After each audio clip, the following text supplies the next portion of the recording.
Do flasim për mjekësinë, është një fushë që ka shumë rëndësi, po ku e ke parë tjetër që studentët përmendi edhe social media, është një profesion i ri, studentët tuaj që e komunikoni çdo ditë, ku ju bën më shumë përshtypje, ku janë më shumë të interesuar për ndikimin që ka inteligjenca artificiale? Shiko, duke qenë se jam në Fakultetin e Teknologjisë Informacionit, normalisht kryesisht studentët targetohen të ndjekin gjuhë programimit të ndryshme dhe fillojnë dhe mësojnë atje, marrin kurse private, po prap duke ndjekur modele të inteligjencës artificiale. Pra, nuk mjafton më një kurs fizik siç vite më parë edhe unë kryeja, por personalizohet në bazë të studentit dhe njohurive që ai ka. Domethënë, ka ndryshuar gati çdo gjë në krahasim me 15 vite përpara. Dhe 15 vite nuk është se janë aq shumë. Pra, në kohën kur unë isha në fakultet, padyshim që kisha metodat tradicionale të ndjekurit një kurs, të ndjekurit një seminar, leksion, ndërkohë sot inteligjenca artificiale ka bërë të mundur që të gërshetohet dhe të realizohet një objektiv final më i mirë i mundshëm për secilin student. Që do të thotë, nëse unë kam njohuri bazë, testohem mbi ato njohuri dhe më pas kursi që ndjek do të jetë i personalizuar në bazë të testimit që kam kryer në fillim, që në fakt është shumë e mirë.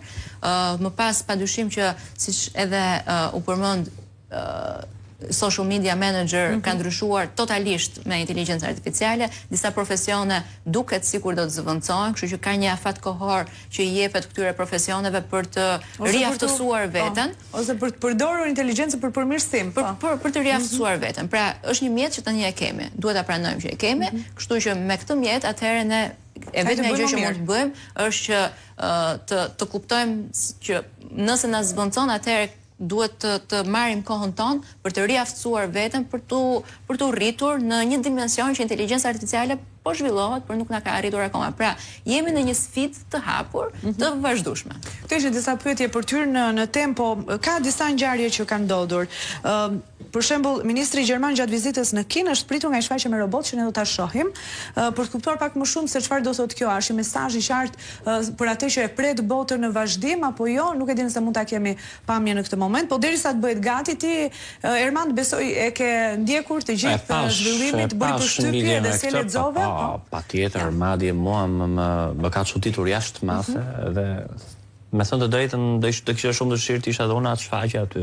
Shikoja, mi qenë se ne jemi shumë të apasionuar mbas këtyre sistemeve robotike, ku ka më bukur duke demonstruar, duke e parë, kjo tregon që zhvillimi i teknologjisë dhe i këtyre kompanive korporatave që i prodhojnë këto sisteme robotik tregon pikërisht pra ngjashmërinë që po arrin me ne, që nga mënyra se si lëvizin, që nga mënyra se si improvizojnë, demonstrojnë, domethënë shive çfarë ideale është ajo Claudia, nuk e shikon.